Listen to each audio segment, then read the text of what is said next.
예, 안녕하십니까. 또 일주일이 또 지나갔습니다. 예, 시간이 솜살같이 흘러가네요. 그 시간이 이렇게 솜살같이 지나가는 이유는 하여튼 눈 감았다 뜨면은 사건 사고가 워낙 많아서 그런 것 같습니다. 그렇죠. 특히 이 문재인 정권 들어와서 하루라도 제가 보니까 조용한 날이 없어 보입니다. 예, 이런 나라가 없는 것 같습니다. 지구상에. 예. 그래도 아직 1년 남았습니다. 예. 조금만 더 참읍시다. 그래서 오늘은 제목이 전국의 판사들이 한 3,300여 명 된다고 그래요. 3,300여 명 판사들은 네. 이 김명수가 이제 반역자입니다. 반역자. 네. 국가에 반역하고 민주주의를 파괴시키는 반역자입니다.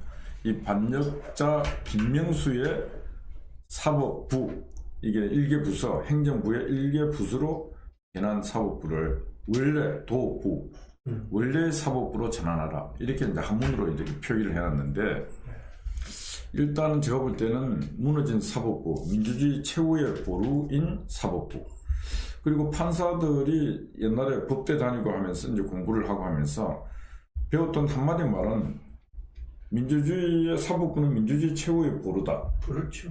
예.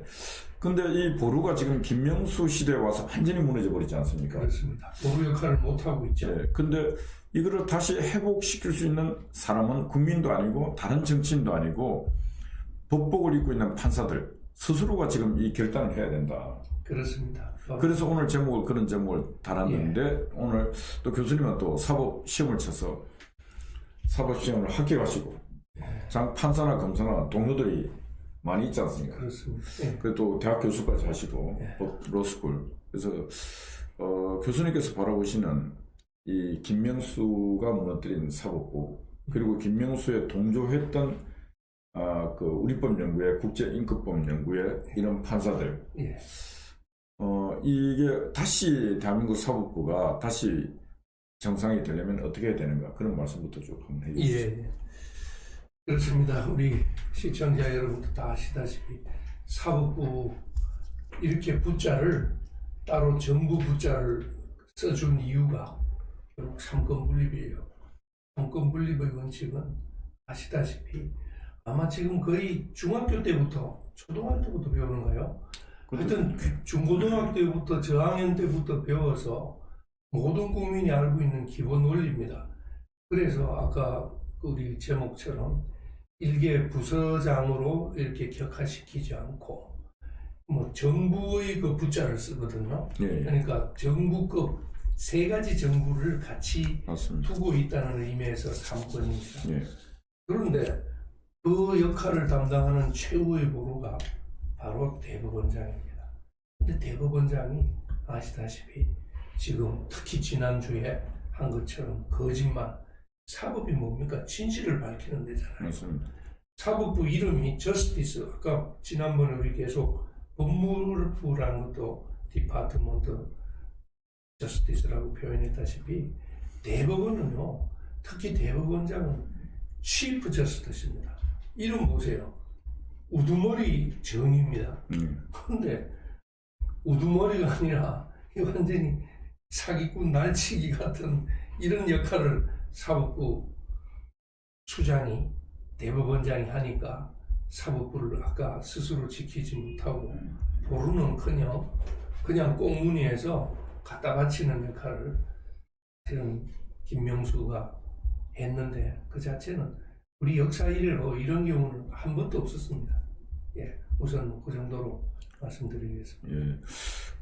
이제 1981년도에 이제 전두환 신군부 시절에, 예. 그때 이제 대법원장이 이제 퇴임을 할 때 이영섭 대법원장이, 예, 유명한 분이었죠. 예, 퇴임을 하면서 퇴임사에 이분이 회한이든가 사법부 자기가 대법원장으로서 그리고 판사로서 있었던 게 오역과 회한의, 예. 모든 연속이었고 점철이었다. 예, 그래서 쓰시면서 거기에 이제 지금 말이 사법부 부자를 일개 부처부자, 예, 디파트먼트, 예, 그걸 무려 퇴임사에 5번이 나오는데 직접 쓰시다 그래요. 직접 썼는데 그 사법부를 도부자 부처로 안 쓰고 정부부로 안 쓰고 부처부자로 써서 다 5분 다 그랬었다. 예. 그래서 그걸 이제 후대에서 지금 이제 와서 보면은 다 이제 기자들이 자꾸 그 옛날 퇴임사를 찾아서 썼는데 그때 그분이 이게 분명히 오자인데 이렇게 썼는 이유는 뭔가 작심하고 의도적으로 썼다는. 작심하고 의도적으로 썼다. 네. 그래서 그분 이게 그렇잖아요. 대법원이 내가 대법원 원장을 했지만 오효과 진짜 비참한 생활이었다. 쓰면서 이게 한 가지 일개 부처의 부로 전락했다. 그렇게 이제 썼는 것 같아요. 그렇죠. 그럼 이제 그걸 보면 옛날 80년대 이영섭 대법원장 시절을 놓고 보면 그 대법원장이 찢어지는 마음으로 비참한 마음으로 저항을 했잖아요. 그렇습니다. 그때 신문부에 저항을 했잖아요. 그렇습니다. 그때 우리가 말하는 특히 뭐 군부 독재 정권이라는 그 서슬퍼는 맨날 그런 식으로 표현하잖아요.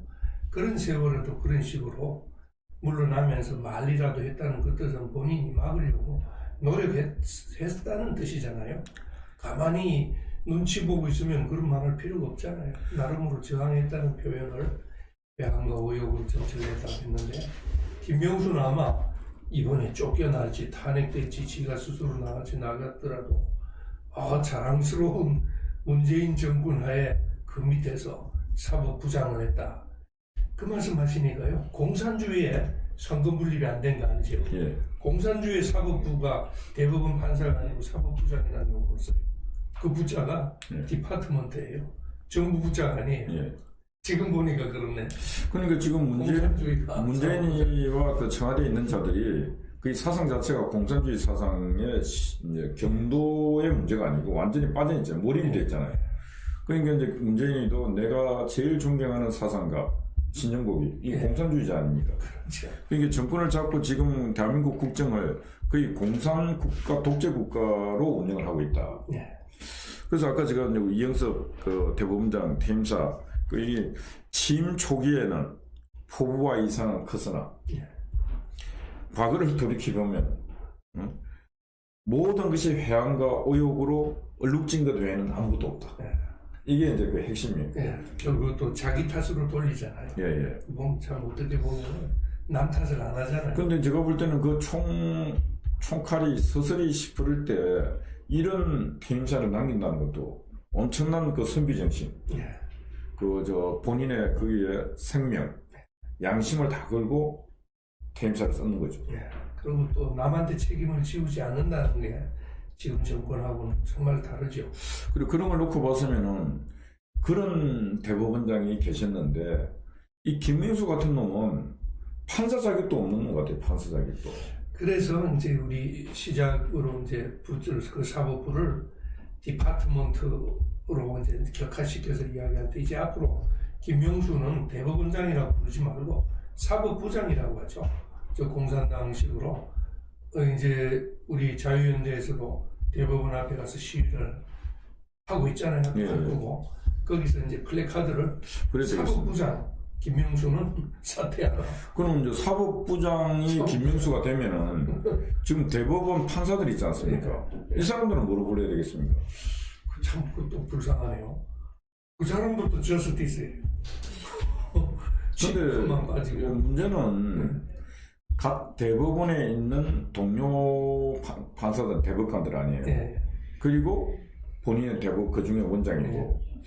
그런데 대법원장이 이런 무자격자인데 대법원 같은 판사들도 뭔가를 얘기해야 되는 거 아니에요? 그러니까 최소한 이영석 대법원장처럼 참 지금이라도 김명수 또는 문재인 정권 하에서는 대법원의 판사로 근무하는 게 4년이지만은 진짜 오욕과 회한으로 가득 찼다 이렇게 자기 고백을 하든지. 지금 대법원 판사들도 사실은 거의 절반 이상이 문재인 정권에서 문재인의 능력과 그 범위 내에서 임명된 사람들입니다. 그래서 지금 대법원 판사가 지금 11명입니까? 예. 그런데 이 사람들 중에 또 한 사람도 지금 신상의 발언을 하지도 않고 물러나지도 않고. 그렇죠. 양심선언이라는 걸 안 하고 있잖아요. 예. 그런데 다행스러운 게 이제 임성근 부장판사의 그 사시 동기들 140명이 집단 성명을 냈고 네. 그 이후에 뭐 한두 명씩 이렇게 성명을 내고 있는데 뭐 알아보니까 판사가 한 3,300명 된다 그래요. 예, 그렇습니다. 그 검사들이 2,300명 예. 정도 되고 2,000. 많이 늘었습니다. 예. 그러면은 아니 대한민국 사법부 판사들 저도 뭐 한 달에 한 번씩 재판 받으러 가 법정에 가거든요. 참 지겹겠습니다. 그런데 가면은 우리 그 김상진부터 시작해서 이제 야생마처럼 뛰는 사람들이 법원에 가면은 그래도 그날만은 양복도 입고 그렇습니다. 구두도 좀 잘 신고 예. 그리고 그 재판이 끝나는 시간이 1시간, 2시간 동안에 그래도 몸을 고추 세워갖고 반드시 있습니다. 맞습니다. 그게 법의 권위를 스스로 예. 지켜주는 거죠. 그리고 웃고 싶어 또 웃지 말고 지난번 한 번은 또 자기들이 실수해서 좀 웃었더니 판사가 막 왜 웃냐고 말이야. 그거 어떻게 하겠습니까? 그걸 가만히 있어야지. 그래도 그나마 그래도 민주주의가 지탱된 게 그래도 사법부 권위를 국민이 인정해 주니까 그동안 지탱했죠. 그리고 저희들도 뭐 다른 뭐 어디 가면은 경찰하고 또 막 목소리 놓고 싸웁니다. 검사한테도 제가 기소돼 지금 간 것도 그 검사를 자세가 건방지다고 손 내려라고 근데 이제 사무실에서 우리 사무실 압수수색 들어왔을 때 그리고 그 검사가 이제 그 잘하셨는데 공무집행방해로 이제 예. 기소를 하고 해서 이제 갔는데 검사가 열받았구만. 그래도 판사님 앞에서는 그래도 숨김과 보탬이 없이 양심에 따라서 오직 진실만을 말할 것을 약속하고 앉는 거예요. 그거 다 외웠네요. 하도 그걸 또 많이 또 하다 보니까 그 긴 걸 다 외우셨네. 그래서 그럼 그 대법원장은 다 할 건데.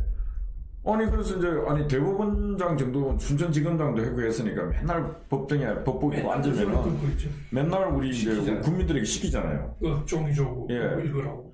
그 시키는데 정작 국민에게 강요하는 자는 지는 거짓말로 인생을 살아오고 예. 심지어 다른 사람에게는 거짓말 하더라도 자기 동료 아닙니까? 예. 근데 제가 이번에 그 사건 놓고 보니까 임성근 부장판사가 아마 그 김명수하고는 상당히 친분이 깊어요. 그렇습니다. 나이 차이도 뭐 물론 김명수가 조금 많습니다만은 예. 그 판사가 된 시절도 비슷해요. 예. 그래서 같이 근무도 많이 하고 해서 사실은 인간적으로도 이렇게 하면 안 될 사람인데 아마 제가 좀 김명수를 좀 봐준다면 김명수가 좀 머리가 그때 조금 헷가닥했나 싶을 정도로 저는 믿어지지가 않아요. 왜 이렇게 거짓말하는지. 근데 제가 만약에 조금이라도 일말의 인간의 양심이라든가 인간미가 있으면은 임성근 부장판사 같은 경우는 하도 뭐 스트레스를 받았는지 어떤가 이제 지병이 왔고 많이 그 병이 받았답니다. 예. 상당히 큰 병이었고 대수술을 했고 그래서 판사직을 할 수가 없는 입장이라는 예. 거예요. 그래서 판사 재판도 상당히 또 제대로 못하고 하니까 자기 양심상 물러나야 되겠다고 그래도 대법원장이 친분이 있는 사람이었고 대법원장 임명될 때 또 김명수가 워낙 친분이 없고 하니까 격이 없고 하다 보니까 임부장 판사한테 임부장 네 지금 야당 그 의원들 아는 사람한테 전화를 해서 내 그 대법원장 취임하는데 도움을 좀 주라. 그 전화 좀 해라. 그랬더니 또 임부장이 또 11명한테 전화를 했다는 거 아니에요. 열심히 했다고 그렇게 나오고 그리고 결과를 또 보고를 해줬다는 거 아니에요. 네. 야 그러면은 고맙다고 소리를 했대요. 그러면은 임부장 판사가 그런 지경이 되고 하면은 사표를 내겠다 할 때 위로를 해야죠. 인간미가 있고 조금이라도 고마움이 있으면은 그래 나머지 부분 내가 책임질게. 또 그 당시는 지금 언론에 나온 것처럼 하면은 그 판사 탄핵 문제가 그렇게 또 논의가 된 것도 없었다 이거죠. 네. 그러면은 그 정도는 사표 수리해주고 나중에 문제가 되더라도 김명수가 인간이라면은 몸도 상당히 아팠고 대수술도 했고 그래서 판사직을 수행할 수 없어서 사표를 수리를 했다 이런 말 할 수도 있는 거 아니에요? 그렇습니다. 그거보다도 사실은요. 저는 정말 아까 우리 사법 독립을 하고 사법부 정의를 지키는 최후의 보루가 되려면은 몸으로 자기가 막아야 되는 게 보루잖아요. 예. 최후의 저지선이 보루인데 괜찮다. 어떤 일이 있어도 녹취록 이렇게 나왔으면 이상적입니다. 괜찮다. 사표를 안 내도 내가 무슨 일이 있어도 탄핵은 안 되게끔 막겠다. 녹취록에 이렇게 들어가 있으면은 정말 못 막더라도 얼마나 멋있습니까? 그런데 이건 뭐 이거 네가 그만두면 내가 무슨 꼴이 되느냐. 이게 얼마나 비겁하냐 대법원장이. 그래서 분노하는 그러니까 대법원장 김명수의 그 녹취 공개된 사항을 놓고 보면은 청와대 일개 부서밖에 안 된다 이거죠. 그러니까 대한민국이 이제 그 입법, 사법, 행정의 3부가 독립적 권능을 행사해야 되는데 이 김명수 이 인간은 청와대 밑에 들어가서 예, 독립적 권능을 행사할 수 있는 어떤 자격 자체가 자질이 없는 인간이에요. 사실 그렇습니다. 뭐 이제 지난 일이지만은 4년 전에 임명할 때도 사실 우리 법조계에서는 굉장히 우려를 했습니다. 왜냐? 그 앞에 대법원장하고 김명수는 고시로 쳐도 13년 정도 차이가 납니다. 그러니까 13년 사이에 선배들이 이사선 같은 선배들이 얼마나 많습니까? 그 사람들이 전부 이건 이상하다. 종전에는 대법원장 같으면 그래도 전통적으로 그 선배 것들 중에서 그 다음에 순서대로 하는데 이놈의 정권에는 파격이라는 정말 제대로 보여준다고 한 거지 13기를 건너뛰고 그것도 대법원 판사를 거치지 않고 또 서울에서 법원장으로 하지도 않고 춘천지방법원은요 뭐 제가 춘천을 비하하고자 하는 건 아닙니다만 제주도 다음에 전국에서 제일 작은 법원입니다. 예. 거기서 법원장을 하던 사람을 졸지에 대법원장. 서울법원장도 아니고 대법원장 영어로 Chief Justice 아니 정의의 최고 우두머리로 갖다 앉혀놓으니까 그 격에 맞지 않다고 그때 저희들 법조계에서 굉장히 우려를 하고 그때 뉴스를 보니까 지금 대표님 말씀처럼 딱 좌파 그 세력으로 연결되는 게 군대 하나에 있죠. 똑같아요. 김명수가 누구냐. 하나법 우리법 연구회 초대 회장입니다. 예. 그다음에 우리법 연구회가 국제임금법 연구회. 예.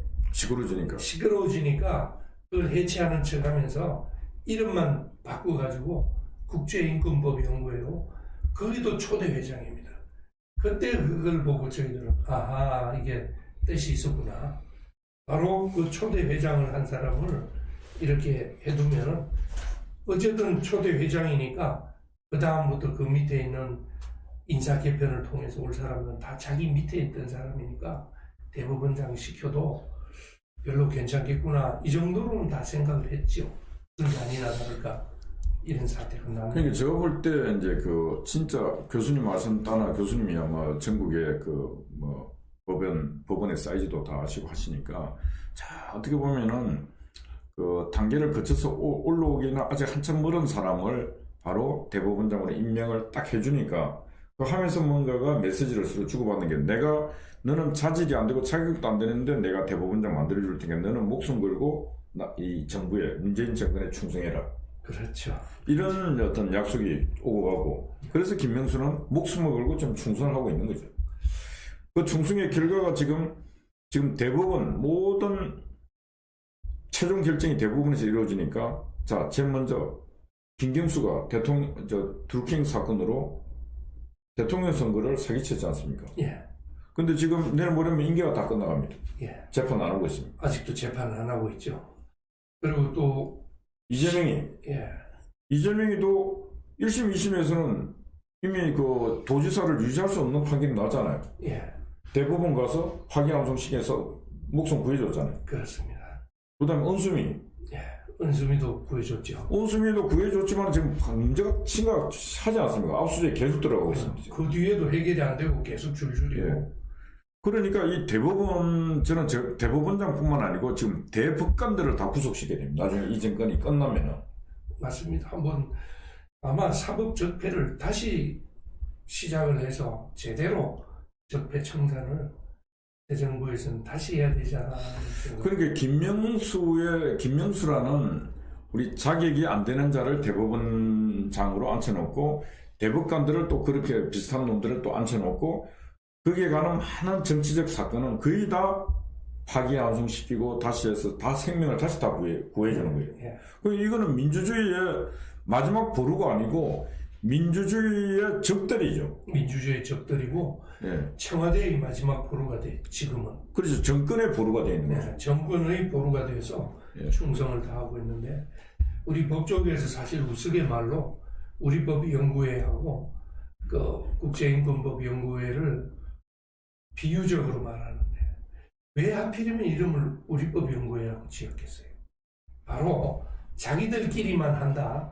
사실 법이라는 건 아까 정의라고 한 것처럼 정의는 세계적인 기준이잖아요. 예. 뭐 성경에도 나오고 뭐 불교에도 나올 수 있는 정말 세계적인 기준인 정의인데 굳이 우리법연구회라고 우리자를 붙입니다. 뭡니까? 바로 북한이죠. 예. 북한이 그 당시 우리끼리라는 건 지금은 좀 우리 민족끼리. 그렇습니다만 예. 맨날 우리끼리. 우리끼리라는 게 북한식 표현입니다.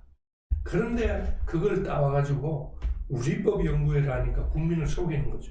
마치 뭐 다른 나라에 비해서 우리나라 법이 뭐 특별히 뭔가 있나 보다 하고 우리끼리 법하고 우리 법 했다가 그러다가 나중에 국제인권법으로 바꿀 때는 여러 가지 스캔들도 있었습니다만 그 당시 지금 말하는 신좌파 물결이 들어오기 시작했습니다.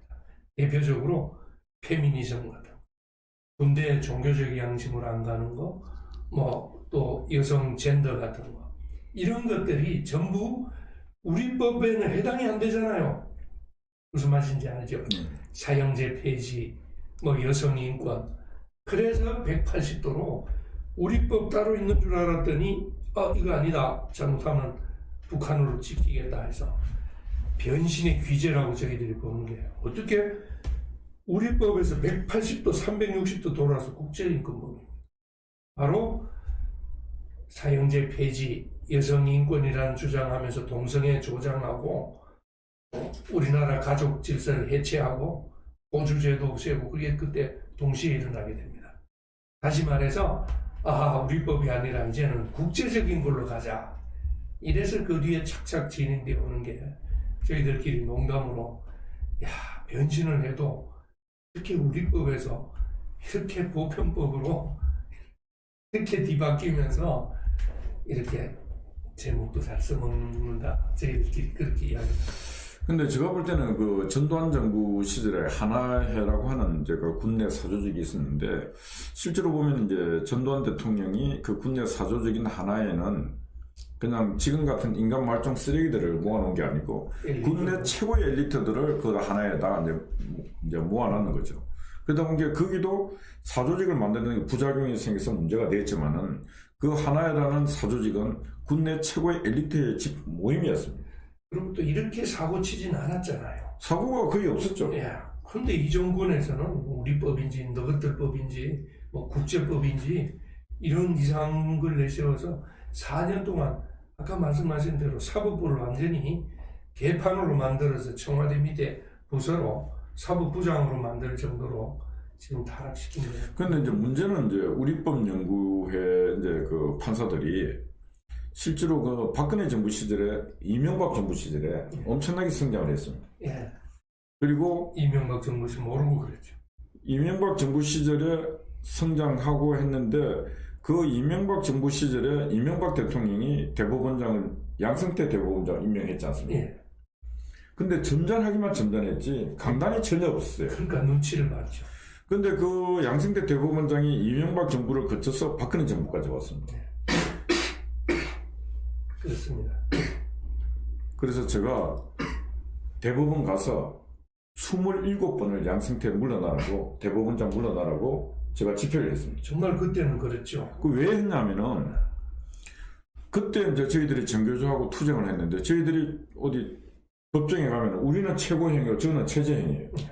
근데 그때 우리법 연구에 저 이정열 뭐 하여튼 판사들이 꽤 많았어요. 서기호 뭐 이런 거 많았는데 문제는 이런 인간들이 판사질 열심히 해야 되는데 판사질을 열심히 안 하고 정치질을 하고 있어요. 맨날 정치질을 하면서 각하세기 빅력 아니 대통령을 판사들이 이것도 각하세기 빅력 짬뽕 그랬는데 그 서기호는 또 저 판사 재임명할 때 꼴통했어요. 그래서 탈락했는 인간이 또 국회의원이 됐어요. 그러니까 거기서 열심히 우리법 연구회라고 인간 말종짓 하던 놈들이 국회의원도 되고 하니까 그러니까 더 타락할 수밖에 없는 거죠. 그러니까 이 탄이도 나오고 뭐 저 탄이도 나오고 뭐 별탄이까지 다 나오고. 근데 제가 그때 왜 이제 그 양승태 대법원장을 물러나라고 27번 그 대법원 가서 집회라고 했냐면은, 그래서 제가 대법원에다가 대법원장 기하해서 공문을 보냈어요. 아니, 판사들이 어떻게 이런 판사들이 나타나서 카카 빅녀 짬뽕을 하고 온 사법 질서를 무너뜨리고 판사의 권위를 실추시키고 있음에도 불구하고 대법원장으로서 징계를 하든 어떻게 했든 사법부 내에 이런 질서를 좀 잡아주십사 공문을 보냈는데, 공문이 왔어요. 답변이. 답변이 왔는데 뭐라고 답변이 왔냐면은, 판사들 개개인은 독립기관이기 때문에 대법원에서 대법원장이 어떻게 할 수가 없다, 이렇게 답변이 왔어요. 양승태 답네요. 예. 그래서 그때 그러면은 당신은 대법원장 자격이 없는 사람이니까 물러나라. 그래서 이제 그 27번이나 물러나라고 했는 거예요. 근데 그때부터 무너지기 시작한 게 지금 계속 무너져서 마지막 지금 김명수 와서 마지막으로 사법부를 청와대 일개 부수로 장악을 해버린 거죠. 결국 우리법연구회나 국제인권법연구회라는 이런 특수 단체들이 많지가 않아요. 구성원들이. 소수가 우리 사회의 가장 큰 문제가 지금 말씀하신 것처럼 그 위험성을 모르고 계속 거기 끌려다니면서 방치를 해둡니다. 방치를 해두다 보니까 결국 야금야금 물려 들어가서 이제 사법부 전체가 청와대 밑에 들어가는 것처럼, 이제 이렇게 김명수 사태가 있고 탄핵 사태가 사실 빌미가 됐잖아요. 좀 이따가 시간 있으면 탄핵을 이야기하겠습니다만은, 그 사태가 있고 나서 당장 이번에 그 배궁규인가요? 네. 그 원전 비리 그 문서 파괴하고 참 지금 그 탈원전을 말도 안 되는 논리를 가지고 없애자 하는 그 최고 정책적인 두목은 제가 보기엔 청와대 같지만은 실행 두목은 배궁규입니다. 그런데 영장 기각하는 거 보세요. 그 탄핵 당하자 말이자. 보나마나 뭐 우리가 추측입니다만은 우리 법인이 뭐 너희들 법인이 그쪽에서 또 작용하지 않았나, 저는 뭐 그렇게 봅니다. 그러니까 우리 사법부도 보니까 이제 썩어 있는 부위는 상당히 더 크지만은 그래도 썩지 않고 자존을 지키는 또 부분도 있다. 그래서 이번에 배궁규의 영장 기각을 보면서 야, 이럴 수도 있는가. 종범들이 다 이미 구속이 되어 있는데 영장으로 그 종범이의 몸통인데 몸통을 영장을 기각시킨다는 것은 제가 볼 때 이 판사도 그 강단이 있지 않으면 안 되는데, 이건 이 판사는 우리 법 같아요. 그러니까 저쪽 탄핵 당하는 저런 것도 보고 하니까 뭐 우리 법에서 시켰던 소속이 우리 법이 아니더라도 정서적으로. 근데 이제 다음 날 저 한경무 장관이 했던 김은경이 있지 않습니까? 근데 법정 구속을 시켰어요. 네, 실형이 났으니까. 예. 징역 2년 6월인가 실형이 났거든요. 예. 실형이 났으니까 법정 구속이 원칙인데, 아까 초두에 말씀드린 김경수도 실형이 났잖아요. 예. 법정 구속이 원칙입니다. 예. 그건 정말 봐준 거예요. 예. 정말 고등법원은 그렇게 하면 안 됩니다. 근데 이번에는 정말 대비가 되는 게, 그 배궁규는 뭐 기각을 했지만은 또 실형으로 한 것도 있고 하니까 우리처럼 사법부가 좀 정신을 지금이라도 차려라. 그래서 이제 제가 볼 때는 김은경인가 이제 저 한경무 장관이 법정 구속인데, 그날 제가 보니까 아주 뭐 기쁜 얼굴로 막 옷도 잘 입고 탁 가다가 그냥 구속되고 법정 구속되는 거 아니에요. 놀랬을 거예요, 본인이. 놀랬겠죠.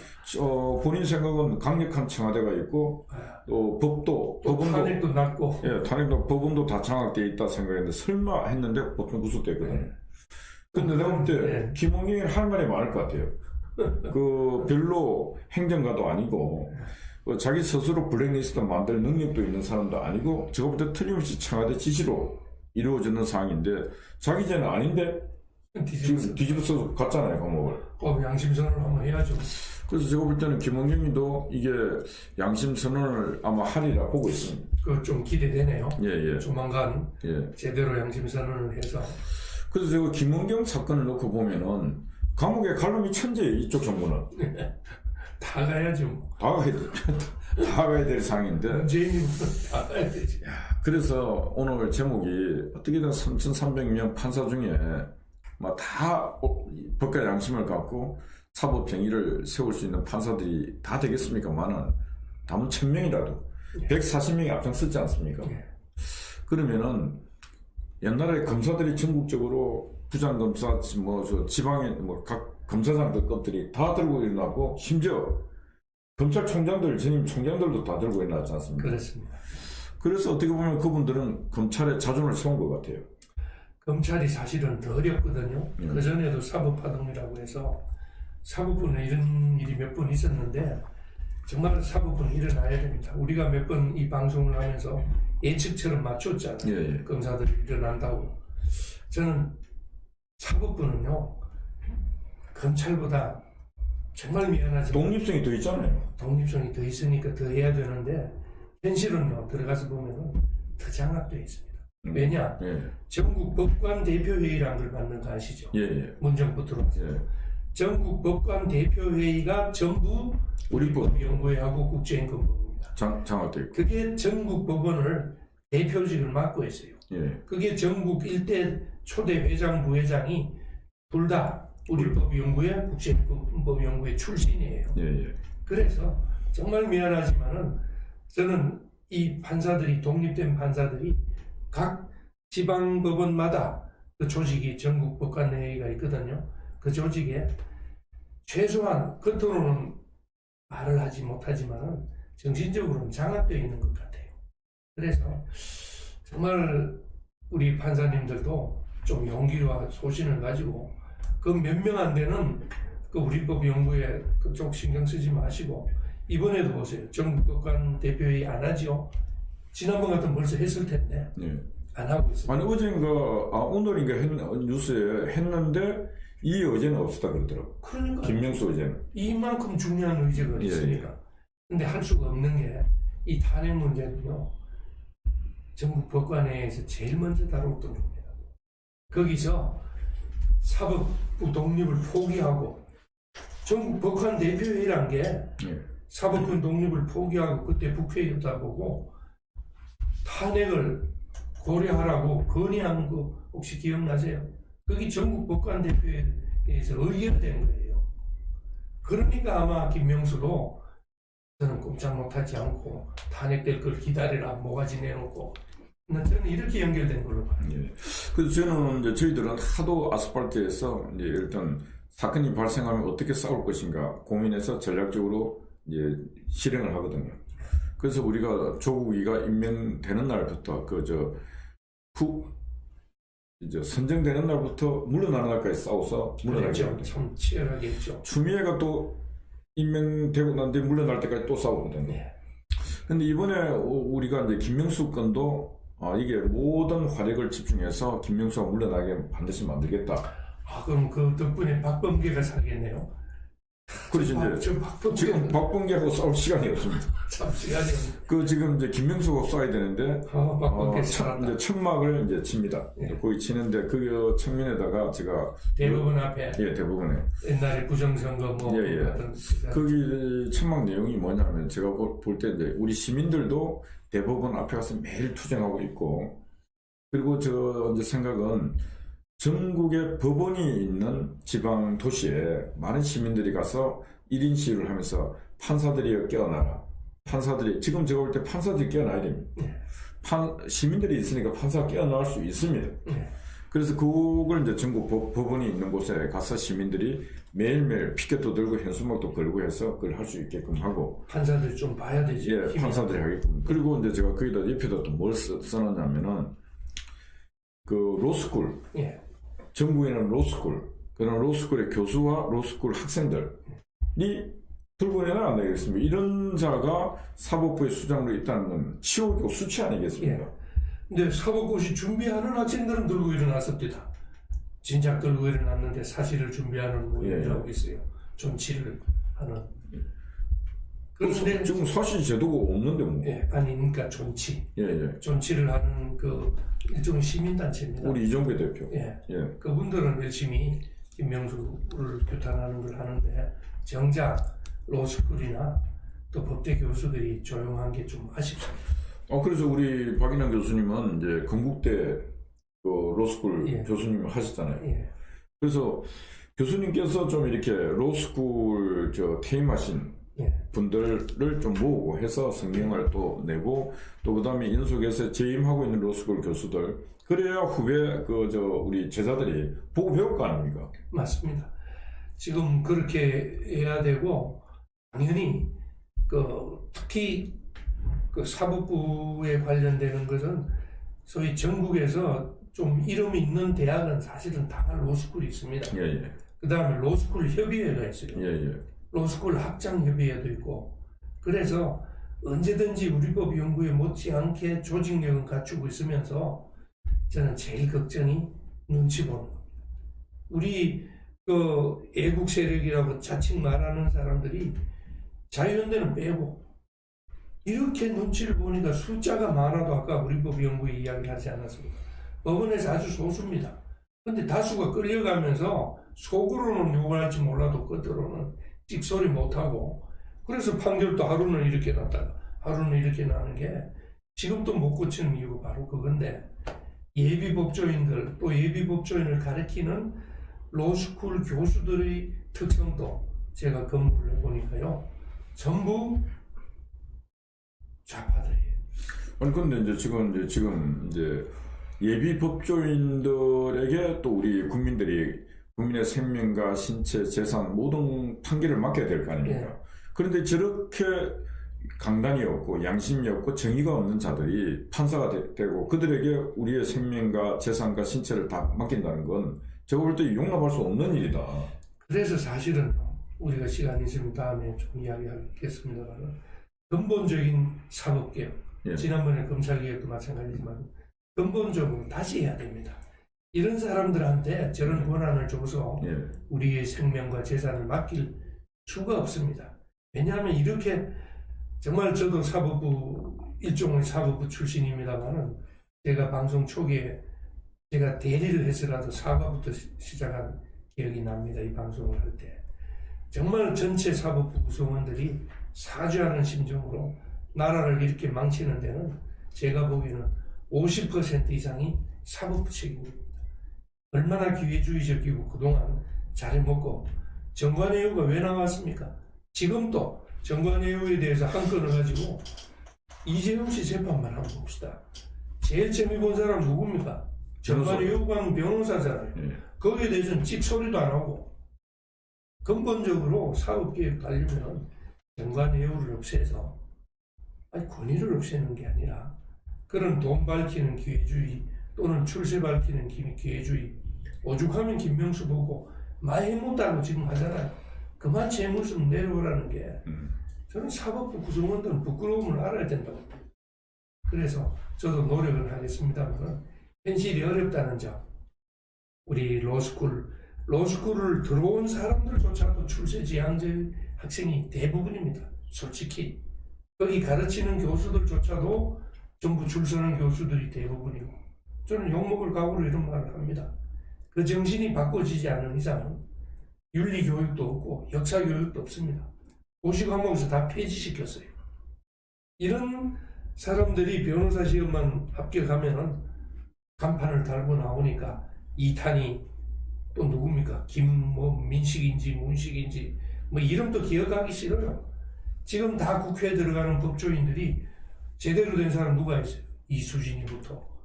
저는 이제 이름 다 이야기할게요. 예. 제대로 된 사람 기억나요? 저거 이수진도 고발했습니다. 선거법 위반으로. 고발하고 있는데. 조수진인가 이수진인가 이수진입니다. 그건. 조수진은 저 국민의힘의 기자라고. 그래서 지금 보면은 사법부는 이렇게 해서 안 된다. 제가 늘 하는 소리가 있습니다. 마이크 잡고 하는 소리가 경찰도 사기치고 경찰도 본대지 이르고 검사도 사기치고 검사도 도둑질하고 다 할 수 있다. 누구나 할 수 있다. 그러나 판사만은 모든 거기에 재판장에 오는 모든 사람에게 법과 양심에 따라 공정하게 판결만 내린다면 이 사회는 썩지 않고 사회를 구할 수 있다. 그렇죠. 그런데 판사가 양심을 저버리고 판사가 거짓말을 해버리면 그 사회는 끝나는 사회 아니에요. 그래서 최후의 보루가 무너지는 소리를 들으니까 이렇게 참 지금은 김명수의 사태는 대한민국 민주주의가 끝났다고 지금 조종을 알리고 있는 상황이다 이거죠. 그런데 왜 또 물러날 생각을 안 하고 저렇게. 아니 그 자식은 워낙 뭐 그런 인간이니까 안 물러나더라도 그렇게 생각하는 일반 상식을 가지고 있는 법대 로스쿨 교수들, 그 다음에 예비 우리 저 판 검사들, 이런 사람들이 들고 일어나서 당신은 나가야 된다. 적어도 우리도 양심이 많이 없고 하지만 당신같지는 않다. 당신은 나가야 된다. 이런 얘기 한마디 왜 못하는가. 그래서 정말 뭐 또다시 사과를 드려야 되겠습니다.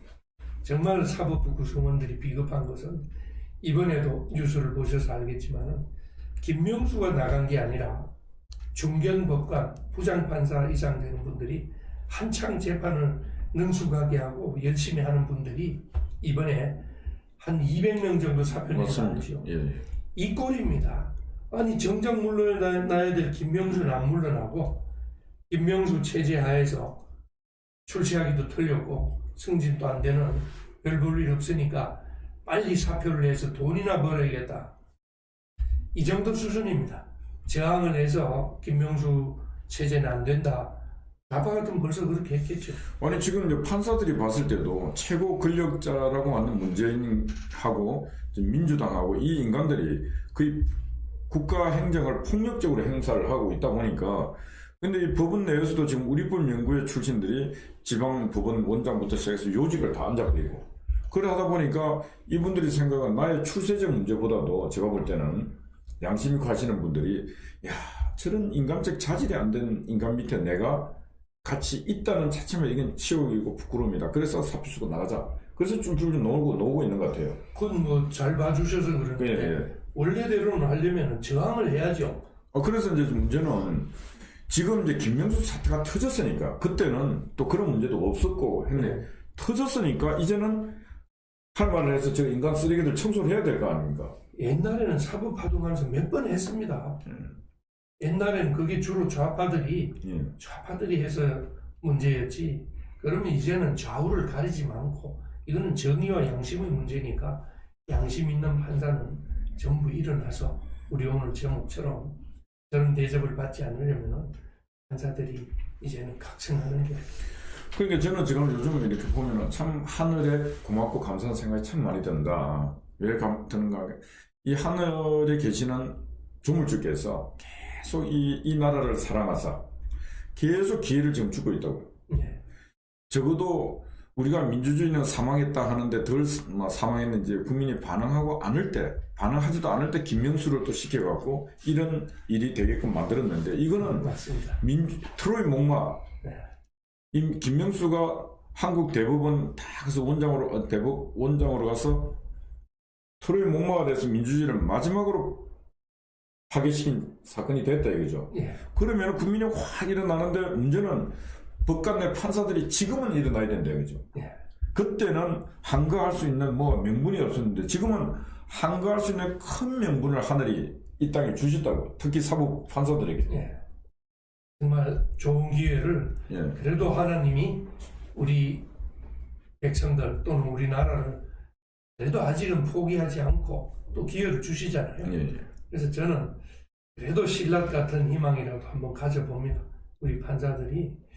제가 이 기회에 꼭 한 말씀 드리고 싶은 것은 동물의 왕국도 우리 이 대표님 가끔 보시죠. 자주 봅니다. 동물의 왕국. 저도 그걸 보면서 항상 느끼는 게 누라는 아프리카 들소 큰 소가 있죠. 뿔도 무시무시하게 달리고 덩치도 크고, 누가 수백 마리 떼들이 몰려다니는데 사자가 한 마리 나타나면 다 뿔뿔이 흩어져서 도망갑니다. 저는 어릴 적에도 볼 때마다 아니 저 누가 저 정도 힘이 센 놈들이 전부 머리를 들이받고 뭉쳐서 하면은 사자가 그 누구한테 어떻게 이기겠어요. 그런데 흩어져서 지만 살자고 도망갑니다.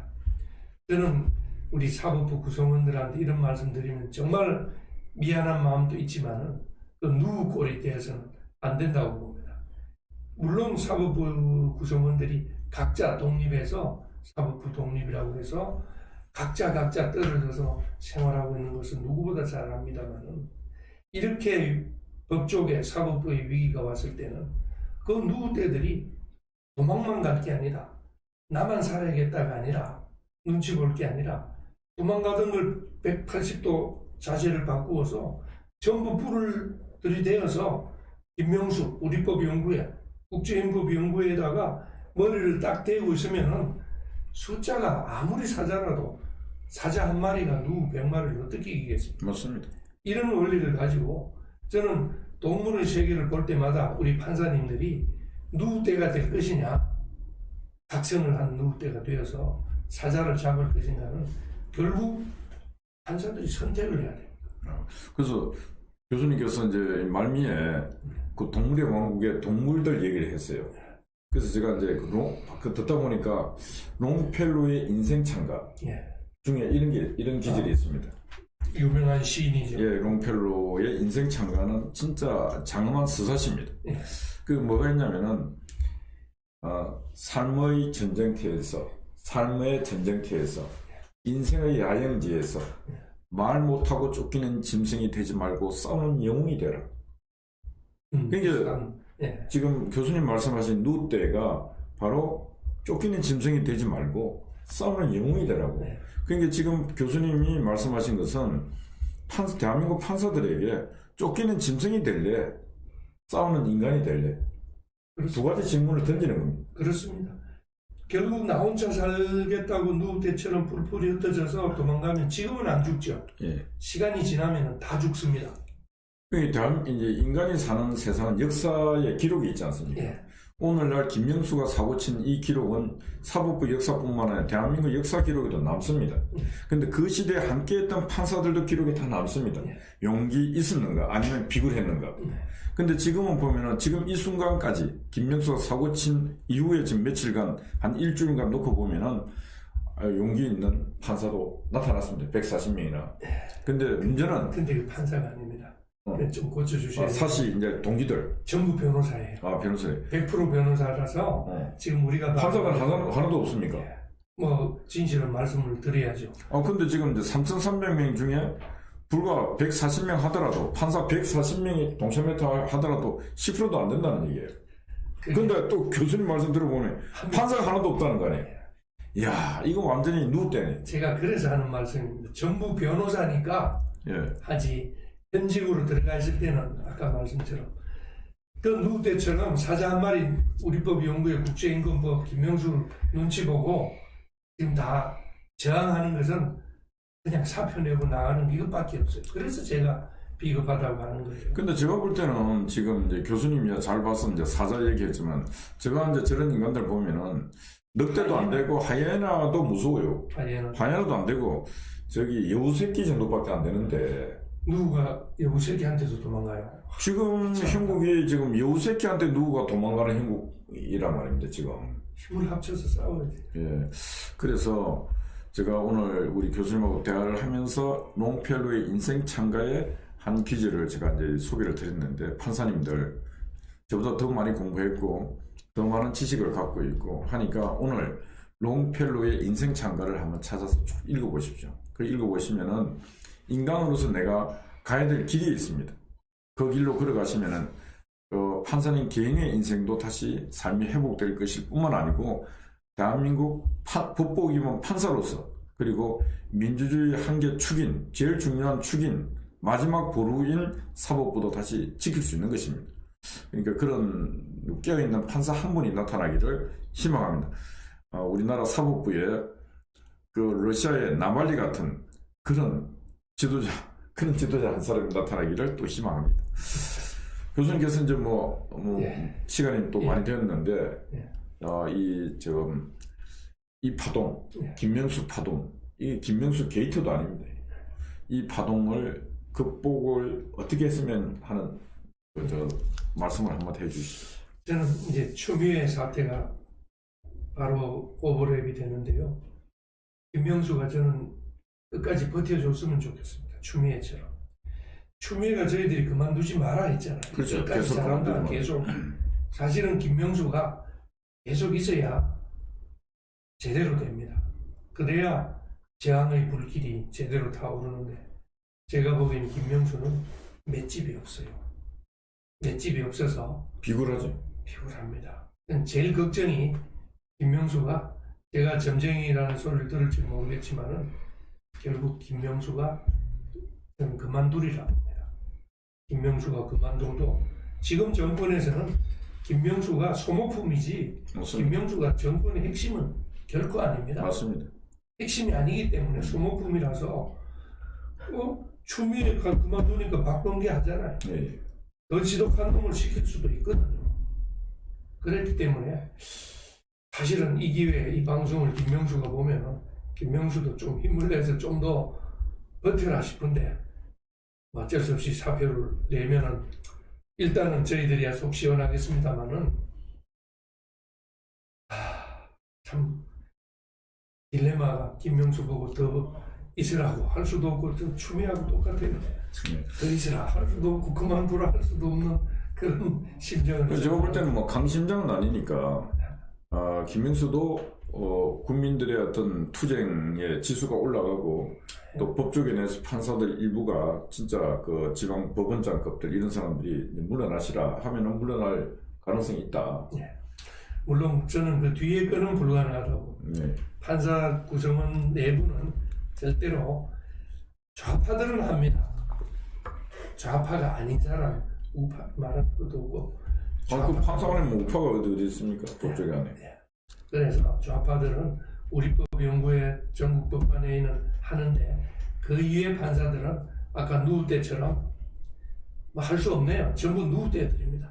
누우 때처럼 뿔뿔이 흩어져서 풀이나 뜯어먹고 늑대나 여우가 오면 지 살길 찾아 도망가기 바쁘지. 저는 이제 한 가지 걱정이 자꾸 이 역사를 보면 역사는 항상 그 돌고 돌지 않습니까? 그걸 보면서 문재인이가 인간 말종들을 계속 요수 이번에 뭐 오늘 보니까 황희도 지금 청문보고서 채택이 됐다고 그랬잖아요. 아니요, 그것도 거의 말종 아닙니까? 어떻게 60만 원 생활하면서 계좌는 64개나 통장을 갖고 있고 이건 말종 중에 산말종 아니에요?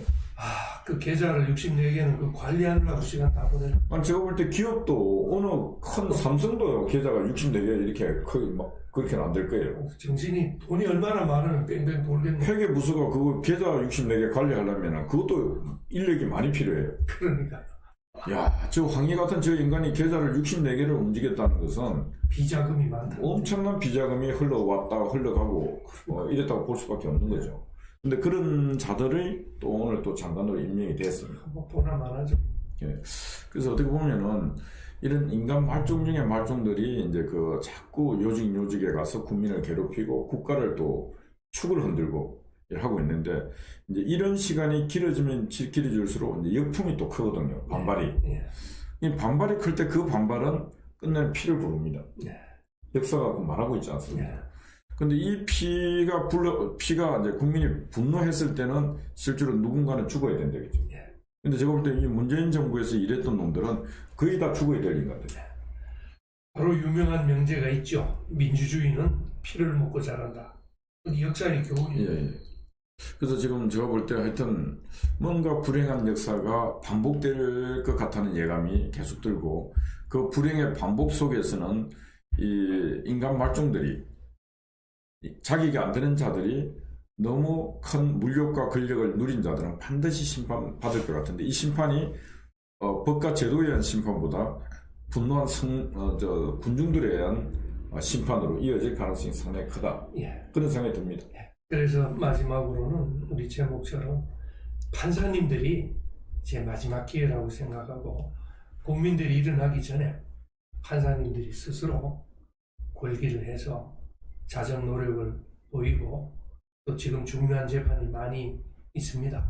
그 재판에서 청와대 지시를 거부하고 김명수 지시도 거부하고 법에 따라서 양심에 따라서 제대로 판결을 해 나가면은 국민들도 알 겁니다. 이제 그러면 그 판사를 도와주고 하니까 판사님들 정말 마지막으로 부탁드립니다. 도망다니는 겁먹고 도망다니는 누때가 되지 말고 그래도 돌아서서 대항을 하는 영웅 같은 누가 되시라는 걸 부탁드립니다.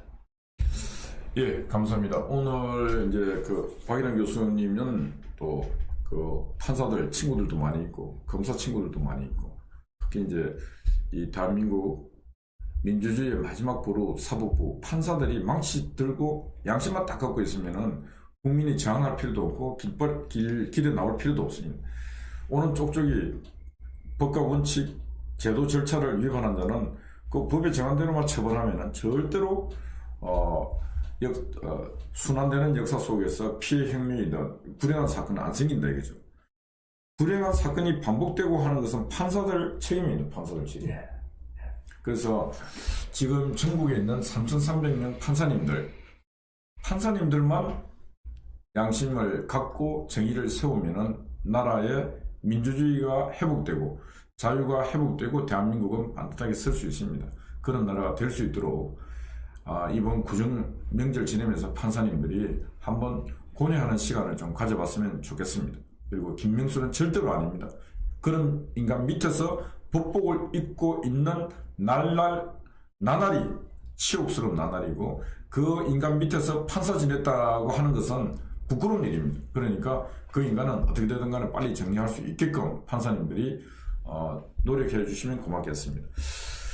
예, 오늘도 여러 우리 회원분들이 유튜브 들어오셨는데 하여튼 오늘 이 시간 이후부터 이제 명절입니다. 민족의 명절인데 이게 명절이 아닙니다. 지금 뭐 지방에서도 못 올라오고 서울에 있는 사람도 지방을 못 간다 이거지. 그렇죠. 4명 이상 되면 고발한대요. 제사 지내는 것도 못하게 합니다. 예, 그러니까 집집마다 고민이에요. 어떤 집은 뭐 이렇게 올라올 수도 있어요. 할아버지, 할머니한테 우리 손주들 보여주려 올라와야 되는데. 그럼 벌써 5명, 6명이죠. 그러니까 처벌한다 그러고 고발한다 하니까 이게 겁이 나고 또 그것도 못해요. 그래서 좋은 방법이 있답니다. 작은 방에는 할머니 중심으로 여자들 모여서 제사 지내고 큰 방에는 할아버지 제사 지내고 그래서 이제는 돌아가신 분들이 제사를 2번 받는데요. 작은 방, 큰 방 가는 것을. 그래서 참 엄청난적인 나라. 이게 김정은의 나라보다 더 이게 나라가 개판이 되어버렸습니다. 진짜 개판입니다. 이 방역도 이게 과학입니까 이게? 맨날 그러잖아요. 저도 전철 타고 왔어요. 이야.